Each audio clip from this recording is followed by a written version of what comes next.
And I remember going the next day, the next following day I'm talking about, when we had this museum meeting with this old woman. We went for lunch. It was the only place we could find open, which would give us a lunch. Why were the others shut? Well, they didn't have restaurants. It was not a tourist. There were no such things as restaurants, you see. How did people eat? They ate at home. There was no restaurant? No. This is communist East Germany. There's no such thing as a restaurant. So how comes you found somewhere to eat? There's one place open which we found where had queues of people queuing up for basic dishes. And I remember queuing up because we asked where to go because we didn't want to eat at the hotel. We asked whether there's anyone else who were given this direction. And we queued up. And I remember, I was the last person in the queue to be able to have a hot dish because all the rest were gone. Was it good hot dish? It was stew and vegetables. It's very simple. And I remember trying to say, no, I didn't want this, please have it. And they insisted I eat it, and I didn't want it because it smelled of garlic. And but I liked it because they had Brussels sprouts. You didn't see. Did you eat this?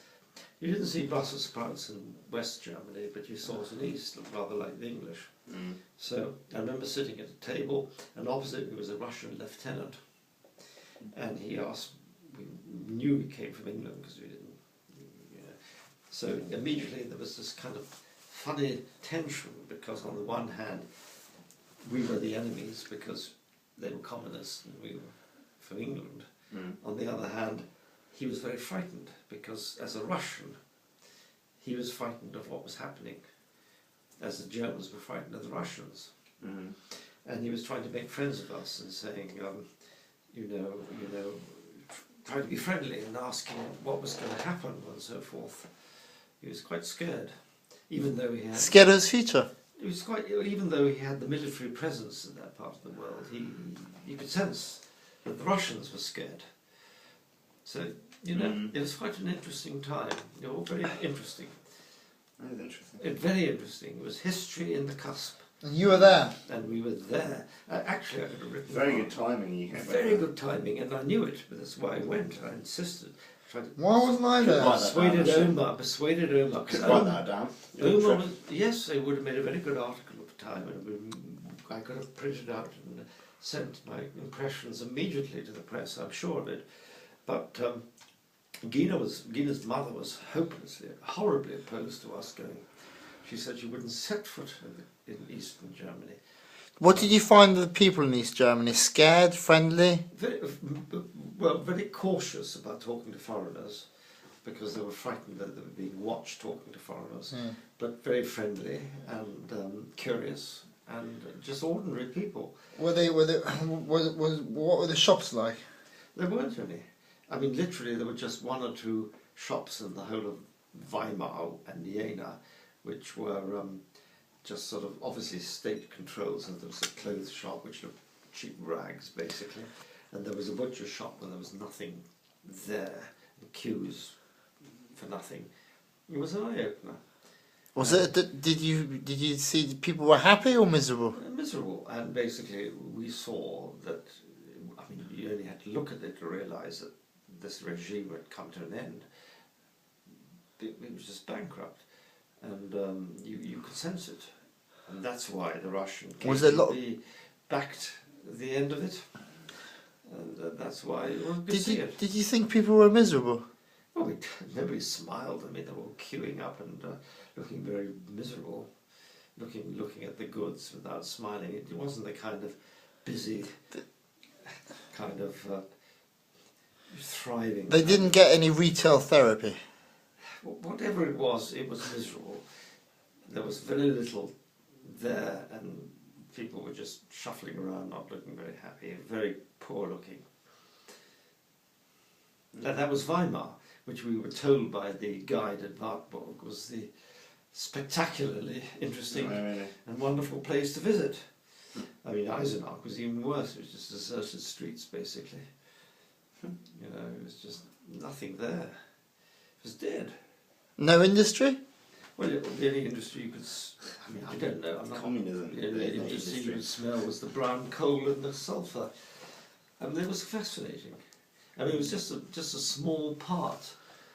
We just selected a route. And then the following year, almost exactly to the month, December 1990, if you remember, Unity took place in October 1990. So we were all there in December 1990.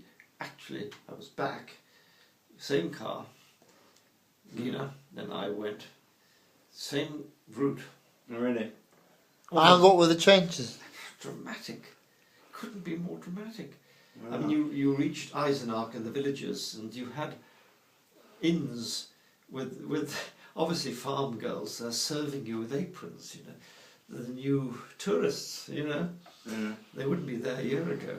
You went to places like Jena, and there was a marketplace and places you can sit down and have sausage and get a woman coming out with an apron serving you. Beer never existed a year back. Then there was a place in Jena we went to where there was a student bar, and that was in 1989. And we talked to some students there. They were terrified. Well, actually, most of the students in East Germany were terrified because they knew that their grants, the subsidies from foreign countries was coming to an end. But the tourists, but in 1990, they were in 1989, they were terrified because they didn't know where their rent was going to come from. And you know, in 1990 we saw the same thing. They were fearing unemployment and all their grants gone and not being able to survive. So it was very mixed feeling. On the one hand, jubilation and, you know, putting two fingers up at authority. On the other hand, not knowing. People were just fearing where the money was coming from and where the, you know, it was mixed. Very mixed sentiment. Fascinating. And you actually met them. You went to the pub and you saw them. You spoke to them. And because there wasn't, I mean, it wasn't taboo. It wasn't as if somebody was preventing you from talking to anybody.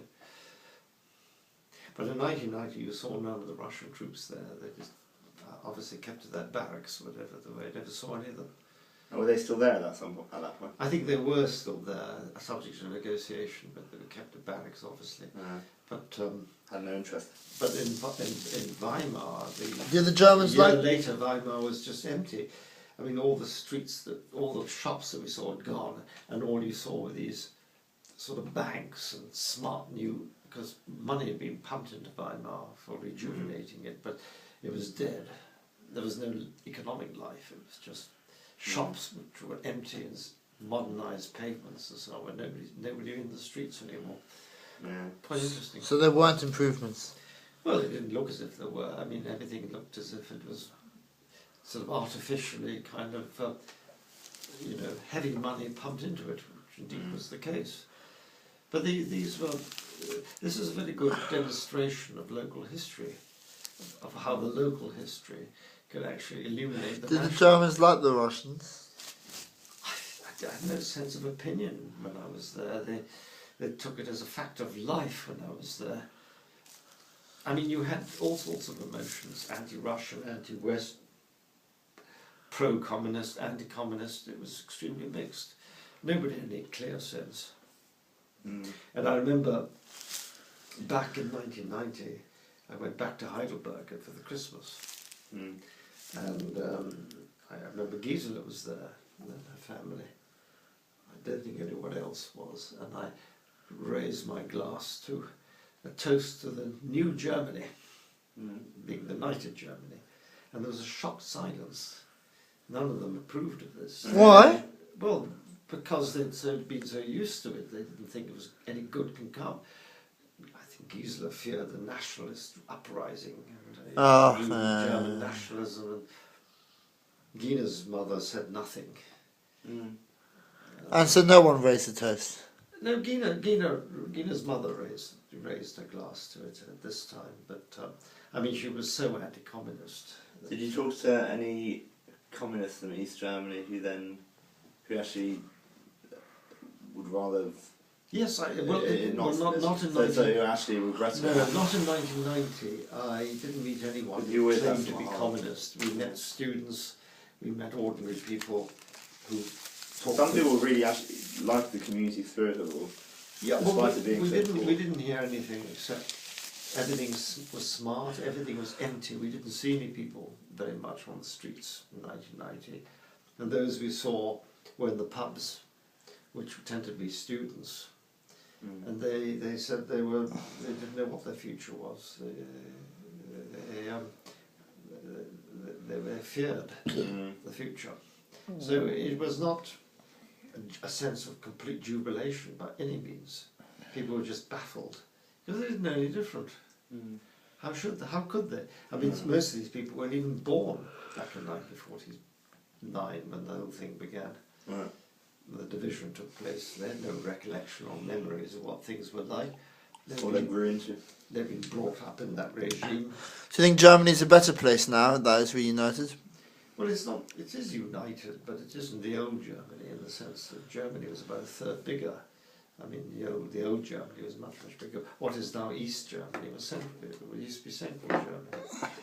So it isn't a truly. But are the people who live in the East better off now that I they're don't know. I haven't unified? been back since 1990. I'd be fascinated. Because there is high unemployment. I don't know. I actually. There is high unemployment. Might be good idea to go back now. Well, you've got that option, haven't you? Yes, to go back again, and to see what these old places, places are actually like again. I think you should. 25 years later. You should. Yeah, good idea. But it was very interesting. History in the making. It was. History in the making. All right. All right, that's it. Lecture over.